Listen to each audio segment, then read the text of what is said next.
Match après match, saison 5, épisode 2, 19h30, c'est notre nouvel horaire. C'est la seule chose qui a changé, le reste est toujours là. On parle toujours de l'actu du football et on est toujours 4 autour de la table. Ce soir, à ma gauche, Hugo Curti, c'est notre invité. On a aussi Jérôme Créta qui est là pour la rédaction. Et puis on a Tiberton qui est à ma droite pour la première fois. C'est votre première en tant que consultant dans Match après match. Vous avez failli vous tromper de côté. Ouais, c'est vrai que je suis un petit peu chamboulé, mais j'espérer pouvoir m'y faire. Ça va aller. Alors vous savez que normalement il y a bizutage quand il y a première pour un consultant. Je sais pas ce qui m'attend. Vous avez préparé une chanson? Le Sekeleno? Ouais, vous n'avez pas préparé? Non, ça c'est non. Non, pas de Sekeleno. Non. Allez, non, on va pas vous demander de chanter en direct à la télé. Par contre, on a un petit truc pour vous, écouter. Oh là. Salut Tib, je voulais savoir si tu te souviens de ton premier but en Super League.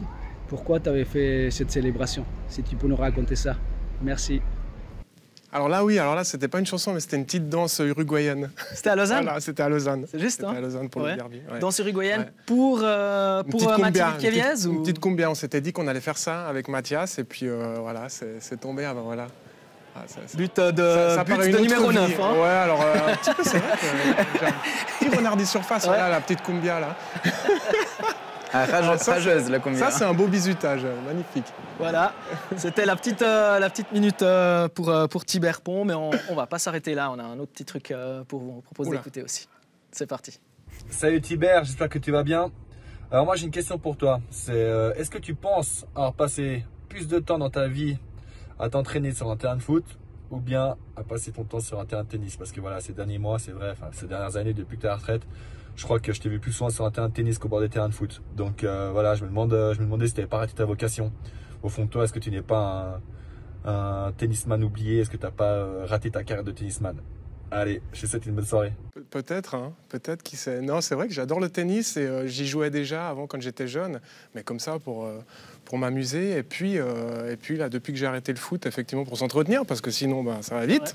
Ouais, donc voilà, donc non, c'est vrai que je pratique beaucoup, et puis j'aime bien. Ouais, voilà, c'était le message de Jérémy Frick qui a été pour ton match aussi. Voilà, exceptionnel. Aujourd'hui, Jérémy Frick qui a repoussé pratiquement toutes les attaques bâloises. Finalement, Bâle qui a été plutôt mal payé. On peut parler presque de points heureux de la part de Servette grâce à Jérémy Frick. Vous étiez au match? Oui, j'y étais. Théo Valls, après, parlait d'un petit miracle.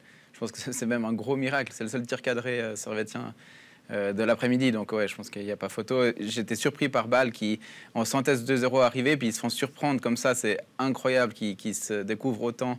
Quand on mène au score, quand Servette est dans les cordes, ils ne doivent jamais se retrouver à quasiment 3 contre 1 sur une mauvaise passe à l'entrée de la surface genevoise. Point heureux pour vous aussi, Jérôme? Point heureux, d'un autre côté, quand le deuxième ne vient pas, ça arrive plus d'une fois que finalement on se la prenne sur un contre. Mais bien sûr qu'au nombre d'occasions, il n'y a absolument rien à dire. Bâle avait largement l'avantage. C'est intéressant de voir cette partie. Je l'ai suivie, alors pas au chaud, mais au frais ici, attentivement, pour en faire le résumé. Ce qui est intéressant, c'était l'intensité sur les extrémités de mi-temps, puisque tout s'est joué là. Bâle était meilleur dans la fin de la première, surtout meilleur en début de deuxième période. C'est là où tout s'est passé avec justement l'affrontement face à Jérémy Frick. Et puis voilà, un match se joue 90 minutes, en l'occurrence 87e, l'égalisation. Donc ça relève le courage des Servettiens. J'ai pas envie de dire que c'était immérité pour Servette, j'ai plutôt envie de dire que Bâle, bien sûr, aurait pu empocher les 3 points. Ouais, et Imméric était absent. Voilà. On va en parler. J'ai voulu la sortir. M'a précédé. Ouais, finalement, il y a le match exceptionnel de Jérémy Frick. Il y a aussi eu ce sauvetage sur la ligne de Rodelin. Absolument. Et puis, le courage, finalement. Le courage de rester dans ce match. Et puis, ce point, finalement, il est heureux. En même temps, est-ce qu'il est si volé que ça? Au vu du nombre d'occasions, si on est côté balois, évidemment qu'on se sent frustré. Après, côté servettien, il faut retenir... Alors, de temps en temps, c'est l'attaquant, de temps en temps, c'est un milieu. Aujourd'hui, il y a eu un joueur qui est sorti du lot, c'est Jérémy Frick. Les gardiens sont là pour ça, mais c'est vrai que quand on a un joueur de ce talent qui est dans une forme pareille sur ce match-là, on en profite. Et puis, on la sentait. Pendant le match, on sentait que... Bâle croquait pas, Jérémy était partout, et puis on se dit mais ça va arriver, il va y avoir ce petit hold-up, ce gros hold-up même compte tenu des 6 arrêts décisifs de Jérémy Frick. Servette est sur une lancée positive après son match contre Saint-Gall. Et puis ce point, il est pas miraculeux, mais disons qu'il est vraiment heureux compte tenu de la physionomie du match. Mais encore une fois, comme vous l'avez relevé, Servette, à l'image de Rodelin, qui va se sacrifier sur la ligne de but pour sauver ce but. Servette ramène un point à Genève et qui va lui donner encore plus de confiance avant d'aller à Tourbillon. Et puis clin d'œil à Alain Guéguer, parce qu'on ne peut pas dire que c'est le contingent le plus pléthorique dont il dispose. Les 3 joueurs qui sont à l'origine de l'égalisation, c'est 3 joueurs qui sont entrés en cours de jeu. Alors bon, Stevanovic, on ne le présente plus, mais il y a Oberlin qui rentre aussi en cours de match et Valls à la conclusion. Donc un joli coup aussi de la part de l'entraîneur des Grenats. J'ai juste une question concernant justement ce contingent. Stevanovic, qui n'est pas titulaire pour la 2e fois depuis le début de la saison, est-ce que ça vous surprend? Il est court, hein. il est en équipe nationale, puis après il a bénéficié encore d'un repos supplémentaire. Donc je pense que c'est intéressant, aussi vu son âge, de ne pas le griller ou pas trop le pousser, qui se blesse là, ça serait vraiment dommage. Et puis dans son rôle de joker, même s'il ne fait pas une entrée incroyable dans le contenu général, il est quand même décisif sur cette passe qui fixe toute la défense bâloise. Ouais, pour mettre tout le monde d'accord. Alors on va revenir au FC Bâle, hein, parce que c'est le sujet de cette thématique. Bâle, 2 points après 2 journées. On a vu un FC Bâle très différent aujourd'hui par rapport au FC Bâle de Winterthur. Lequel est le vrai visage du FC Bâle? Autant aujourd'hui on se dit, ok, le match nul n'est pas mérité, autant la semaine dernière c'était inquiétant pour vous. C'est quel visage le vrai? Le fait de jouer au Parc Saint-Jacques, forcément, ça oblige le FCB à prendre le jeu à son compte et puis à montrer de l'allant, être entreprenant. J'ai bien aimé le visage de Bâle aujourd'hui. Ils n'ont pas eu de réussite, à l'image de Hamdouni aussi, qui a eu poteau, une autre latte. Enfin voilà, c'est vrai qu'ils ne sont pas en réussite. On peut se dire que quand ils vont transformer leurs occasions avec l'engouement du public derrière eux, ce FCB peut espérer de belles choses quand même dans ce championnat. Et 2 points seulement, au final, hein, quand même sur le plan comptable, on ne s'attendait pas forcément à ça. Ouais, il reste 34 matchs, 3 points. Bon, mais quand vous affrontez Winterthur, et puis vous affrontez une équipe qui normalement vous réussit bien... Winterthur, c'est le néo-promu. Lausanne à Bellinzone. Bellinzone était le néo-promu. C'est compliqué. Surtout des endroits comme ça. Ouais, j'imagine. C'est un peu la double peau de banane parce que c'est la première journée. Puis en plus, c'est un néo-promu qui n'a qu'une surprise à faire. Autant Bellinzone, où c'est peut-être assez compliqué d'aller jouer là-bas. Autant Winterthur, c'est compliqué pour d'autres raisons, plutôt à cause du public en l'occurrence. Finalement, le point de Bâle, je crois que c'est Steve qui le disait dernièrement, d'autres équipes vont perdre des points et pas forcément lors de la première journée en l'occurrence à Winterthur. Et puis bon, voilà, on a déjà parlé de ce match contre Servette. Si tout va bien, si tout roule, aujourd'hui, il peut y avoir 5-0 ou 5-1 pour Bâle. Ça n'a pas été le cas. Tout a roulé plutôt pour la défense servettienne avec les poteaux, etc. et les miracles de Frick. Et puis, fin de l'histoire. Il suffit d'une victoire entre deux. Il faut aussi savoir qu'il y a eu une victoire, d'ailleurs, en semaine du FC Bâle, qui est ô combien importante. Et ils ont quand même un petit peu le regard actuellement sur 2 tableaux. Sur un autre objectif. Mais ça a été le cas aussi l'année passée. Souvenez-vous, il y a 9 victoires sur les 9 premiers matchs la saison passée, entre la Coupe, les qualifs pour la Coupe d'Europe et le championnat. Il y avait plus de 30 buts marqués. Et puis cette saison, c'est un petit peu différent. Le départ est un petit peu plus en mode diesel. On ne peut pas comparer les 2 saisons, mais vous n'êtes pas surpris par ce départ? Il y a eu beaucoup d'arrivées. Hein. Je pense notamment à Hamdouni, là, qui est dans un rôle un peu différent, ou en soutien de Chalaï, presque au cœur du jeu, presque en 10, comme ça. Je l'ai senti un peu perdu par un moment cet après-midi. Pourtant, quand il a été replacé dans cette position à Winterthur, c'est là que Bâle a trouvé enfin la solution. Donc je pense qu'il se cherche encore, c'est normal. Il y a tellement d'arrivées, même Frey, hein, finalement. Donc je pense que je ne suis pas du tout inquiet pour Bâle. Au contraire, je trouve que justement, ils ont une telle marge de progression.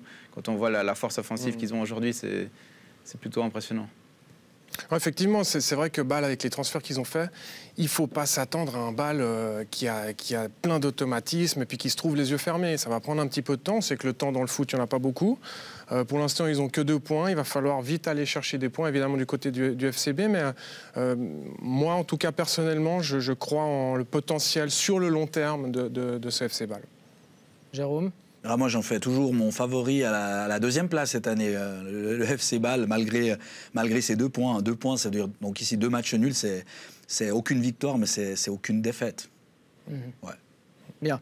Alors, je vous propose de parler de la 2e rencontre de l'après-midi, le match du FC Sion, hein, qui recevait IB, qui recevait sa bête noire. Et là, voilà, on ne peut pas s'empêcher de se demander mais qu'est-ce qui se serait passé sans ce blackout, ces 6 premières minutes qui finalement gâchent tout, gâchent le début de match. Et finalement, Sion a fait la course dans le rétro tout le long.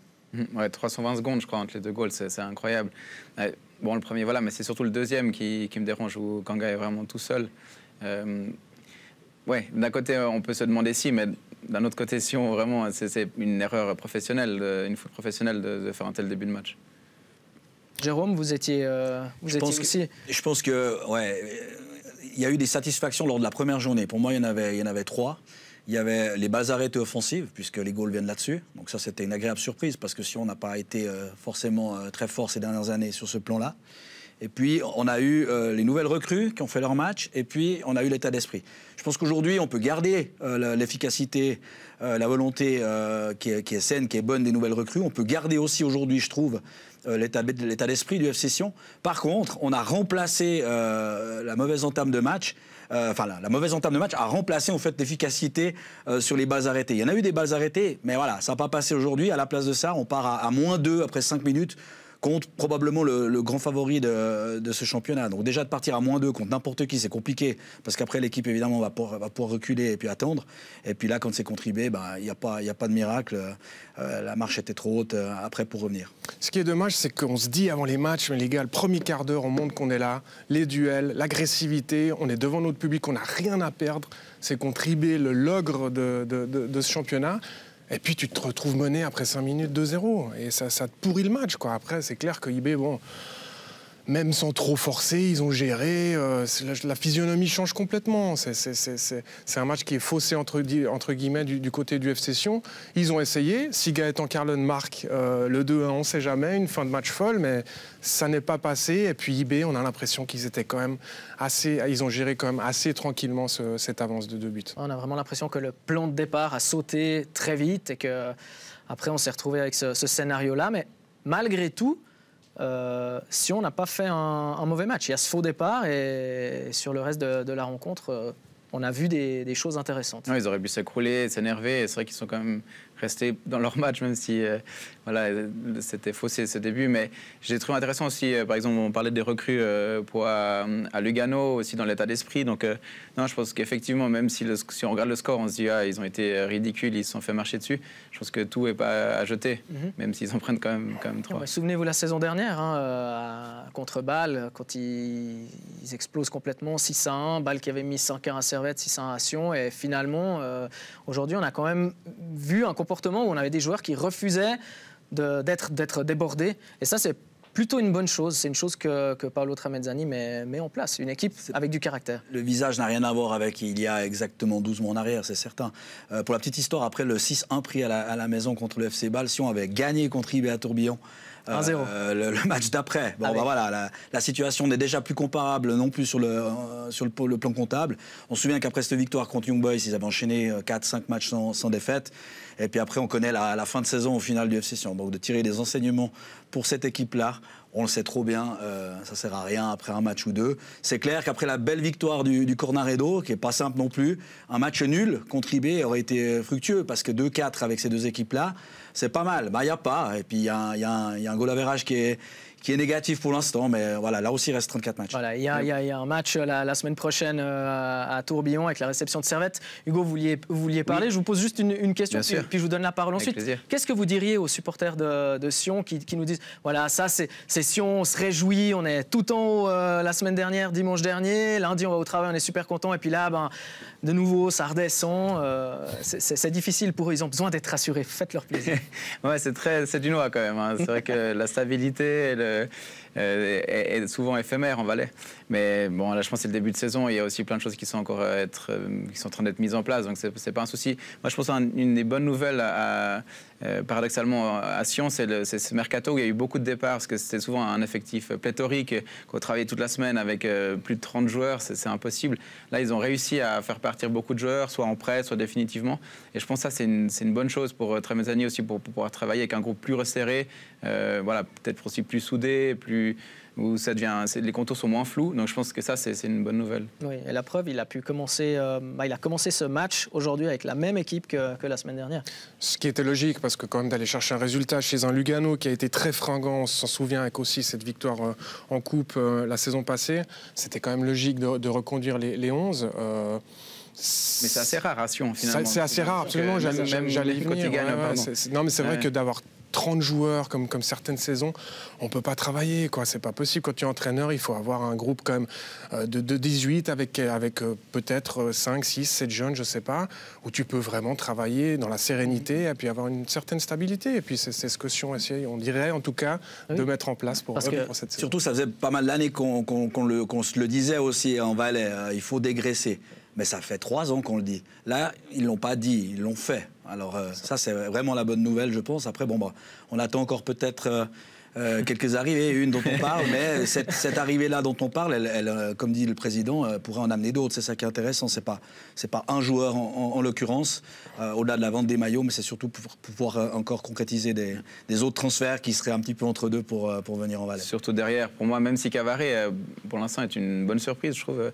Enfin, de ce que j'ai entendu, il s'entend bien aussi avec Santini en dehors du terrain. Donc ça se voit assez bien, même si j'étais assez dubitatif de le voir dans l'axe, parce que sur le côté, il amenait parfois du danger dans l'autre camp, mais aussi dans le sien. Mais là, je le trouvais vraiment sûr, vraiment aussi dur dans le duel. Donc, en nombre, il faudra des défenseurs. Oui, ça c'est évident. 8 ou 9 départs en défense, il y aura les cartons, il y aura les blessés. Et forcément, il faut doubler au minimum ces postes-là, et on n'y est pas là. Combien d'arrivées pour vous derrière? Je pense en tout cas 2, parce que... Une à gauche et une dans l'axe. Il faut étoffer, ouais, c'est ça. Ouais. Ouais. Une à gauche, une dans l'axe. Oui, pareil. C'est clair que c'est un secteur un petit peu à étoffer. Puis quand tu prends 5 buts en 2 matchs, tout de suite, tu te mets un petit peu le doute sur cette arrière-garde. Donc effectivement, probablement le point à renforcer. Bien. On va passer à notre grande question de cette émission. On va parler du FC Zurich. On va se demander finalement où veut arriver ce FC Zurich. Qu'est-ce qui se passe à Zurich? On n'a pas besoin de le rappeler. Le FC Zurich est champion en titre, mais le FC Zurich est en train de rater ce début de saison. Pas seulement sur le plan comptable, il n'y a pas grand-chose qui va. Derrière, c'est très compliqué. Au milieu, on n'a pas remplacé les joueurs qui sont partis. Devant, c'est le néant. Pour avoir été hier au Letzigrund, il n'y a pas de frappe, pas d'occasion, pas d'alchimie, rien du tout. Est-ce que vous êtes inquiet pour ce FC Zurich qui n'a qu'un point après 2 journées?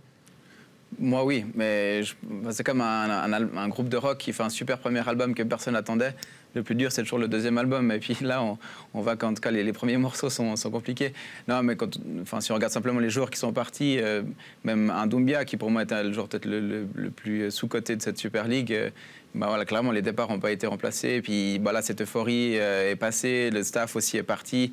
C'est compliqué de se remettre dedans. Donc, je suis inquiet et pas surpris. Mais est-ce qu'on ne peut pas être surpris, effectivement, mais à ce point-là, est-ce qu'on pouvait s'attendre à ce qu'une équipe, même si on n'a joué que 2 journées, est-ce que cette équipe soit aussi différente et aussi absente sur un terrain?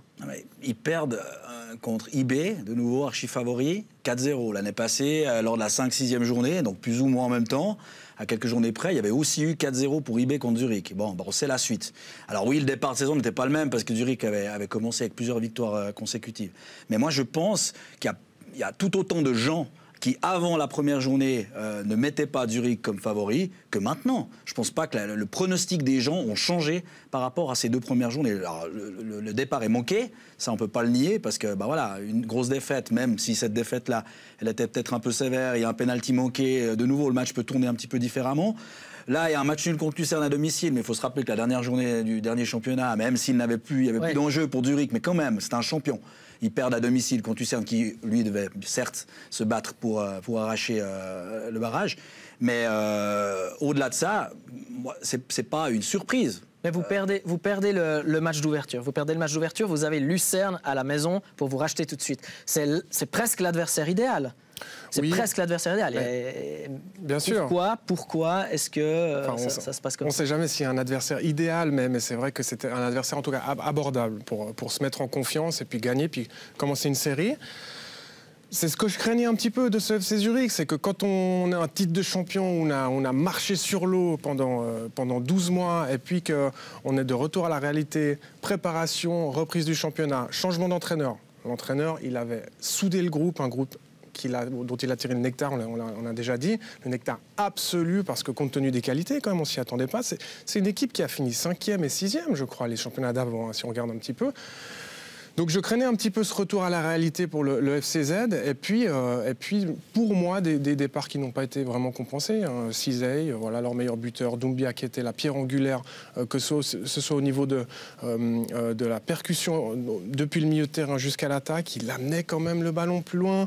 La relation Marquezano-Cizey qui était excellente. Qu'est-ce que ça va donner avec le nouvel attaquant? C'est tous des paramètres qui sont nouveaux pour le FCZ, en plus de la décompression due au fait que ça a été une aventure folle, et puis qu'on a fêté, et puis qu'il faut se remettre dedans.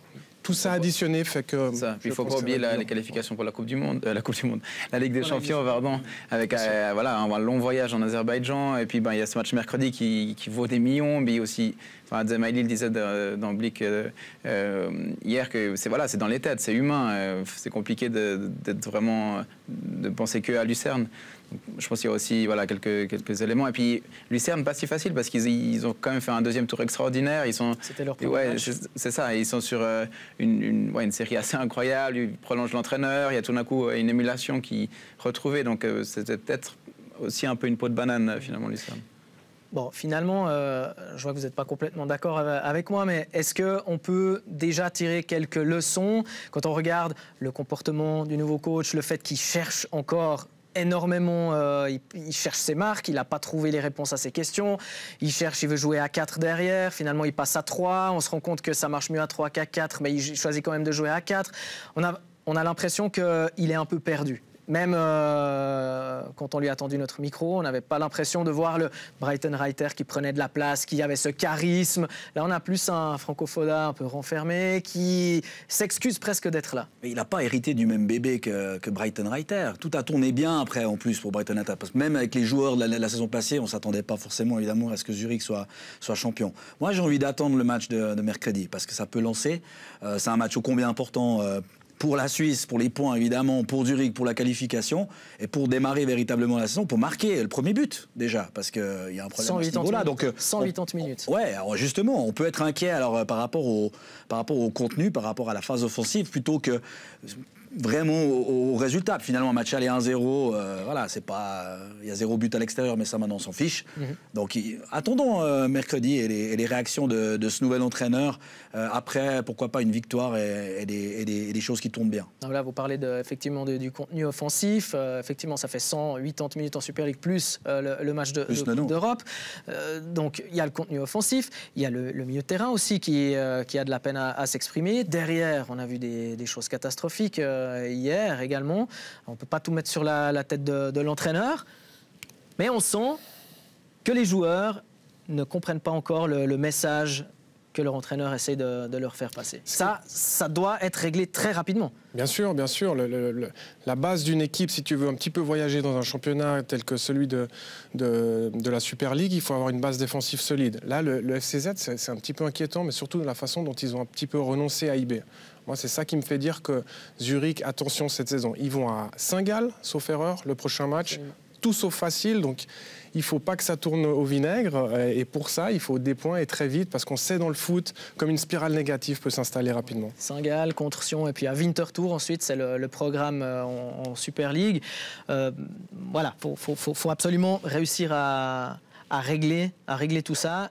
Et on sent, pour avoir été là-bas, pour avoir parlé avec quelques collègues alémaniques, on sent que la mayonnaise n'a pas encore pris et il y a des tensions déjà au sein de cette équipe, au sein de la formation. Comment on règle ça quand si vite? Victoire, il faut une victoire. On peut faire toutes les théories qu'on veut, on peut faire tous les bons entraînements qu'on veut, on peut avoir « allez les gars, on va manger au resto, on va se faire une fête ensemble pour se changer les idées ». Il faut une victoire. C'est le seul remède à un début de championnat compliqué, il faut une victoire parce que ça te change toute la semaine, ça te change tout l'esprit.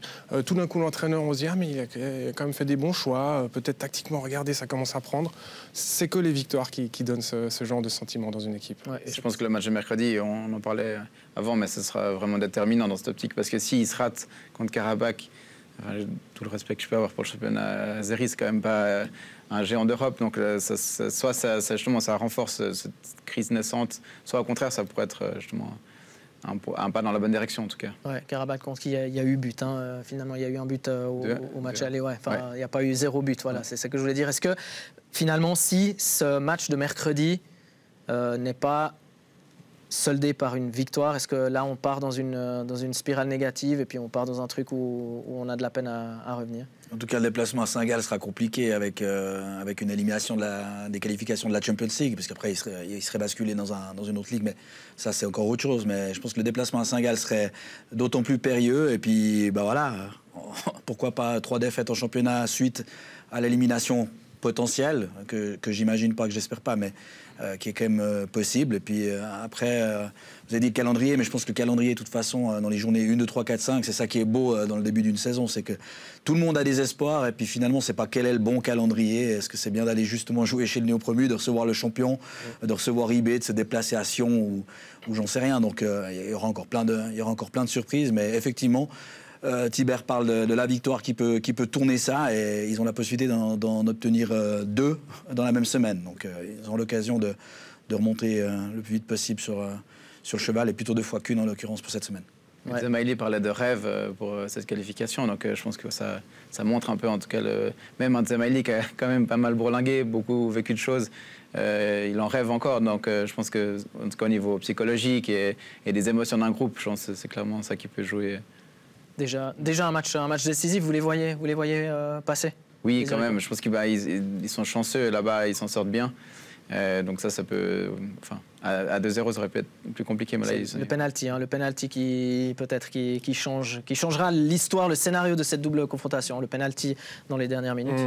Vous voyez ça aussi comme ça? Oui, on verra bien. Mais comme on l'a dit, je pense qu'il faut absolument que Zurich passe ce cap pour pouvoir se remettre dans le bon sens de la marche, ça c'est clair. Bien, allez, je vous propose d'aborder notre dernière thématique. On va faire une petite thématique mercato, parce qu'il y a pas mal de joueurs de l'équipe nationale qui ont choisi de changer d'équipe pour pouvoir finalement être sûr de pouvoir se jouer une carte pour aller dans cette équipe, pour aller au Qatar. Avec donc Murat Yakin qui va pouvoir choisir 26 joueurs pour aller au Qatar. Je vous propose, vous, de choisir un joueur. On peut parler d'Mbabou, on peut parler d'Embolo, on peut parler de Sommer qui aurait pu partir à Nice, qui reste finalement à Gladbach, Imeri, Seferovic. Je vous laisse la parole et puis on débat. Jérôme, on commence avec vous. Ce qui est intéressant, c'est le nombre de joueurs qui ont eu affaire au mercato avec des changements de club, en l'occurrence tous des clubs étrangers, enfin au départ d'un club étranger, à l'arrivée aussi un club étranger, puisque c'est le calendrier qui veut ça. C'est ça qui est très intéressant, c'est que d'habitude on a plutôt des mouvements dans le mercato hivernal, puisque l'année d'après il y aura l'Euro ou le Mondial.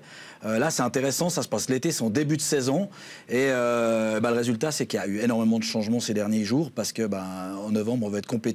En plus, les rassemblements seront très courts, et puis il y aura peu de temps à avoir pour démontrer sa capacité dans le groupe des 26 ou des présélections, etc. Donc c'est maintenant qu'ils doivent le faire. Donc je trouve qu'il y a des changements très intéressants. Autant les 2 derniers, voilà, Seferovic et Mbabou, qui avaient un temps de jeu réduit et qui devraient théoriquement retrouver dans des clubs qui restent quand même des belles adresses, avec des joueurs qui seront accueillis les bras ouverts et qui pourraient vraiment leur rendre service pour l'équipe nationale. Alors on part avec Seferovic, si vous êtes d'accord. Allez-y. Oui, ça va pas être simple, parce qu'il y a Gomis, il sera en concurrence avec Gomis, qui est quand même, il vieillit, mais ça reste quand même une référence en Europe.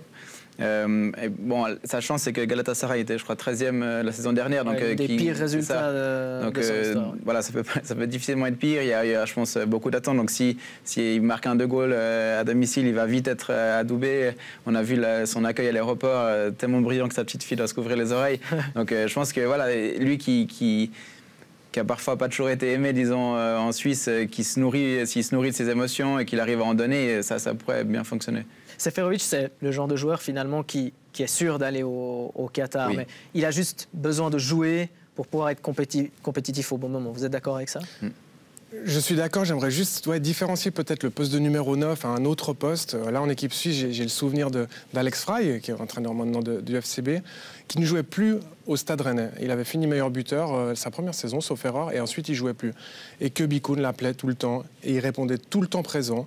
Pourquoi ? Parce que un buteur, il suffit de marquer. Je veux dire, on n'est pas obligé d'être tout le temps dans le jeu, on n'est pas obligé d'être relayeur, pas comme un numéro 6, on n'est pas obligé de gagner tous les duels. Il suffit d'être là une fois, dans les 16 mètres, on met le but et tu as fait ton travail. Donc, compétitif, oui, c'est super s'il peut jouer. Galatasaray, en plus, fabuleux. Mais même s'il n'est pas compétitif, je pense qu'en plus que Murat Yakin a l'expérience et a le flair et le feeling pour le mettre dans les bonnes conditions et pour qu'il puisse donner son maximum, même s'il ne joue pas forcément tous les matchs avec Galatasaray. Moi, il y a un cas qui m'intéresse aussi, c'est Fasnacht, qui est dragué par Beşiktaş, ou en tout cas, voilà, ça pourrait se faire. Et lui, c'est intéressant, parce qu'il y a 28 ans, c'est peut-être sa dernière occasion, disons, en tout cas, de signer vraiment un gros contrat. Puis en même temps, il prendrait un risque, parce qu'il n'est pas sûr d'être titulaire. Donc lui, c'est aussi... Il n'aurait pas besoin de partir d'un point de vue purement sportif. Après, d'un point de vue humain et de carrière, je peux comprendre qu'il ait aussi envie de saisir cette chance. Donc lui, c'est peut-être le gros point d'interrogation. Lui, il reste plutôt à IB pour être sûr de sélectionner en équipe nationale. Donc c'est le point inverse. Chacun sa tactique selon sa situation, parce que lui, c'est pas quelqu'un qui a besoin de temps de jeu. Et puis il y a quand même, il est dans une belle équipe quand même, IB, Beşiktaş, qui a le plus de chances d'être qualifié pour la Champions League l'année prochaine. Faites vos paris. Mbabou, Fulham, c'est pas encore officiel, mais ça va se faire. C'était la meilleure solution pour lui. Alors Mbabou, deuxième expérience en Angleterre, presque 10 ans après la première. Ouais, c'est un championnat qui va lui convenir. On connaît l'intensité de ce joueur, on connaît ses courses. C'est, je pense, une très bonne adresse pour lui. Et au contraire d'un Seferovic, peut-être, qui est, comme vous l'avez dit, est comme installé dans cette équipe suisse, 86 sélections, 25 buts. Mbabou, il doit vraiment prouver à l'entraîneur qu'il peut compter sur lui pour cette Coupe du Monde. Il a de la concurrence. On voit qu'il a même mis Stefan, qui est rentré en cours de jeu contre le Portugal, qui a fait son match, qui a fait une bonne rentrée. Donc effectivement, Babou qui va devoir enchaîner les matchs, puis il va avoir une chance vraiment d'être convoqué. Est-ce qu'on est sûr qu'il va jouer ? Est-ce qu'on est sûr ? On imagine, le plan c'est j'ai besoin d'une place en équipe de Suisse, donc il faut que je sois sûr de pouvoir jouer. Mais en même temps, on change de championnat, on change de culture, on retourne 10 ans après avoir raté son truc. Est-ce qu'on est sûr que c'est la bonne idée ? Dans les discussions, son agent et lui, c'est clairement, il doit demander certaines garanties. Après, effectivement, il y a les belles promesses et la réalité du terrain. Mais je pense qu'il y va en espérant jouer, en tout cas en ayant la possibilité de jouer. Puis aussi, à titre plus personnel, c'est une jolie revanche ou une manière de boucler la boucle, de réussir peut-être là où il n'avait pas complètement réussi, même si par moment et au début, c'était assez enthousiasmant. Il était vraiment trop jeune, je pense. Mais pour moi, l'entrée de Stefan à Zurich, elle était vraiment inquiétante, je trouve, pour lui. Oui. Parce qu'avec aussi Lotomba qui n'était pas convoqué ce match-là, c'est quand même, en termes de messages envoyés, il n'est même pas sûr d'être dans le groupe. Donc je pense qu'effectivement, il faut qu'il apporte... des réponses en championnat et en club. Ouais, il y a urgence pour Kevin Babou. J'aimerais bien vous entendre sur Yann Sommer. Donc il y a eu cette éventualité d'aller à Nice, 33 ans, peut-être un dernier contrat, un dernier gros contrat, une nouvelle expérience dans un autre championnat. Finalement, il reste à Gladbach. Qu'est-ce que ça vous évoque ? Moi, c'est pareil, Yann, je pense qu'il va être compétitif. L'âge avance aussi, c'est peut-être sa dernière grande compétition, on ne sait jamais. Il va se préparer comme le grand professionnel qu'il est. Et puis je pense que vraiment, Yann Sommer, c'est une valeur sûre de cette équipe suisse et puis qui va répondre présent, quoi qu'il arrive, avant le début des championnats du monde. Jérôme, vous avez le sourire ? Moi, j'étais surpris plutôt par un potentiel départ à Nice. Alors bon, d'accord, il connaît Lucien Favre, il l'a eu à Gladbach, mais quitter Gladbach pour Nice, j'étais franchement surpris. Et du coup, pas trop surpris qu'il reste à Gladbach. Ça lui va très bien, cette Bundesliga, ce club lui va très bien. Et lui, il peut jouer n'importe où, de toute façon. On sait ce qu'il va valoir en équipe nationale, il n'y a aucun problème pour ça. Bon, le bronzage, c'est plus facile sur la rivière. Pour la pub, ça peut être... C'était peut-être un argument de Lucien Favre, je sais pas. Bien, et puis j'aimerais bien vous entendre encore sur Embolo, qui a choisi de rejoindre l'équipe de Monaco. Est-ce que c'est une bonne chose ? Est-ce que c'est un bon pari ? Ouais. Alors là, c'est peut-être le bronzage, parce que c'est peut-être pas l'ambiance du public, parce que là, voilà, il quitte quand même l'Allemagne pour Monaco. On connaît un petit peu ce stade Louis II avec la piste. Hein. Ils n'ont pas encore fait leur tuilière là-bas pour enlever la piste. Alors, ouais, ça aussi, je suis un petit peu surpris. Alors, je sais pas quels sont après les objectifs de Monaco, qui ont quand même fait un bon championnat, mine de rien, dans le top 3, je crois, la saison dernière. C'est juste 3e ou 4e du championnat, si c'est juste. Il y a eu PSG, puis derrière, il y a eu, dans les 3 suivants, il me semble, Monaco. Il me semble. Donc, c'est quand même normalement, j'imagine, une équipe qui sera un des piliers derrière le PSG pour aller jouer les troubles fêtes avec Marseille, avec Nice, avec d'autres équipes qui iront chercher peut-être une place européenne. Donc, j'ai pas vraiment de réponse à cette question. J'étais là aussi un petit peu surpris par la destination. Puis au final, ça peut donner quelque chose de bien aussi. Ouais, là, on n'était pas dans le même mood. Hein. Vous avez parlé de Seferovic, l'accueil à l'aéroport. Là, on avait des jeux de mots sur son prénom. On avait des gens à Monaco qui le connaissent même pas, qui sont très dubitatifs. Monaco n'est pas une ville de foot, on le sait. Hein. Après, c'est vrai que c'est une destination pas forcément attendue, mais c'est un nouveau championnat et je pense que ça peut aussi bien lui convenir, un championnat plutôt physique où il va pouvoir faire valoir aussi ses qualités athlétiques. Et puis, je pense que Mbolo, c'est vrai que c'est toujours un petit peu une frustration parce qu'on voit tellement son potentiel, on a tellement envie qu'il explose avec cette équipe de Suisse et puis qu'il nous fasse et qu'il nous mette des doublés à chaque match. Mais on verra. C'est vrai que c'est quand même un petit risque qu'il prend.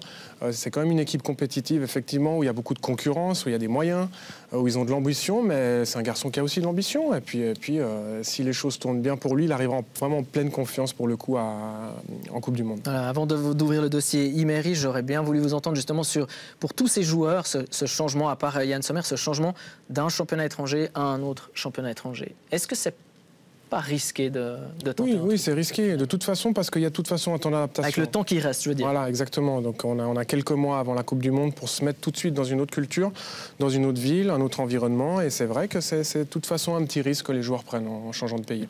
Après, sa chance, c'est qu'il parle quand même français. Donc il n'y aura pas ces chocs culturels, ou en tout cas au niveau de la langue. Mais vraiment, moi, j'étais surpris qu'ils choisissent la Ligue 1.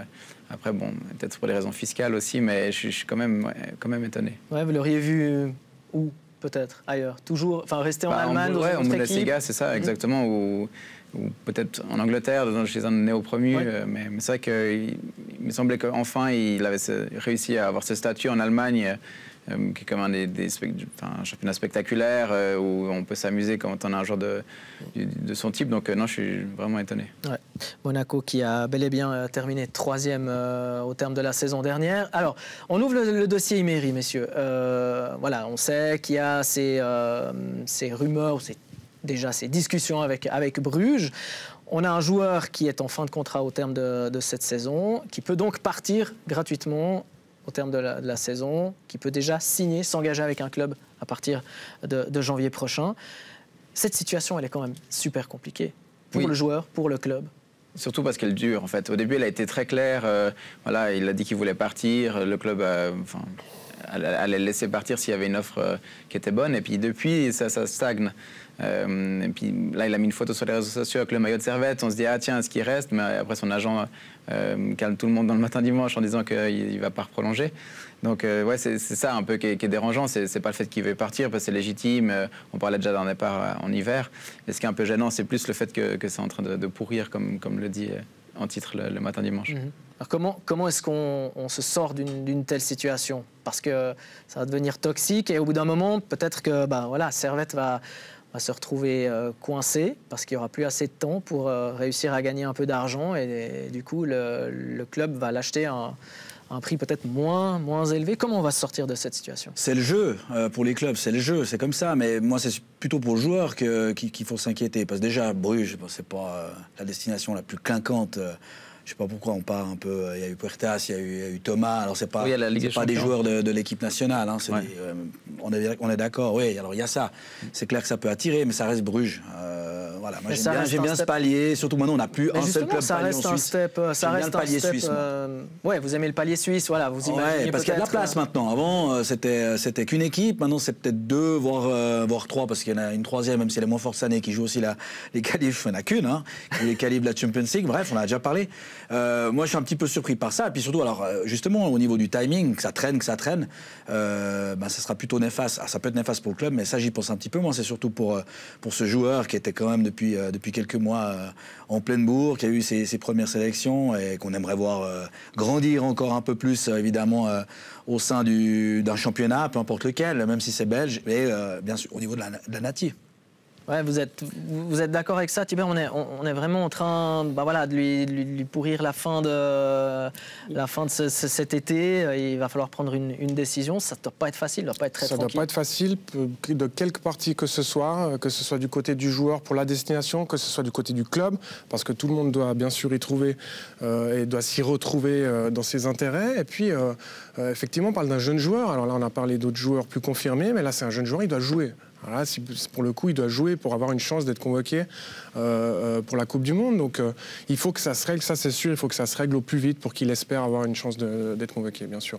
Mais justement, Geiger disait cet hiver, au début de saison, que ça ne servait à rien de partir pour être le 25e ou le 15e dans un grand club européen. C'est pour ça qu'il fait ces 6 mois en plus. Puis, on attendait justement qu'il ait ce statut, que des clubs soient prêts à mettre le prix, voire un peu plus, pour vraiment le vouloir à tout prix. Mais pour l'instant, c'est un peu décevant. Puis lui, qu'il s'entraîne tout seul. Pour l'instant, Servette dit qu'il n'est pas prêt physiquement, mais il est en dehors du groupe. Donc c'est vrai que ça ne doit pas être facile à vivre pour lui aussi. Ouais, il y a eu par exemple Niakosti, là où ça s'est finalement résolu peut-être un peu miraculeusement avec ce transfert à l'OM. Est-ce que finalement vous voyez un autre club venir encore faire une autre proposition, ou pour vous ce sera Bruges ou Bruges? On parlait de Francfort, mais ils ont pris Götze. Apparemment, dans le matin dimanche, ils évoquaient justement des pistes encore en Allemagne, donc visiblement, c'est pas la seule option. Et puis, effectivement, je pense que c'est pas l'option la plus sexy en Europe, Bruges, même s'il y a des très beaux canaux. Et puis, pour revenir au club, parce qu'on parlait du joueur et de Servette, pour l'instant, s'en sort assez bien sans lui. Donc, à la limite, il y a l'aspect financier, mais au-delà de ça, ils sont chanceux, mais ça fonctionne. Après, sur la longueur, on l'a dit, le contingent n'est pas très gros, mais voilà, maintenant, quid de ce qui va se passer pour le joueur, et pas que ça lui coupe dans son élan dans sa carrière de nouveau. Bruges ou pas, mais jouer avec des autres et pas jouer tout seul en attendant, c'est sûr. Et Servette aussi, pour le prix, s'ils attendent trop, s'ils espèrent trop, ils risquent de tout perdre aussi, avec justement, ils pourraient signer libre dès janvier pour la saison d'après. Donc c'est vrai que c'est quand même problématique aussi. C'est un peu la bourse finalement, où il faut savoir quand vendre et quand acheter. Ouais, pas facile effectivement de se sortir de ce genre de situation. Bon, messieurs, on est arrivé au terme de cette émission. Je vous remercie d'y avoir participé. On se retrouve très bientôt. Merci Hugo d'être passé nous rendre visite. Merci à vous également pour votre fidélité. On vous rappelle que vous pouvez désormais aussi trouver cette émission en podcast sur les plus grandes plateformes comme Spotify, comme Apple Music par exemple. Vous tapez match après match Blue, et puis vous pouvez nous écouter à partir du lundi matin où vous voulez, quand vous voulez. Très belle fin de soirée à tous. Ciao.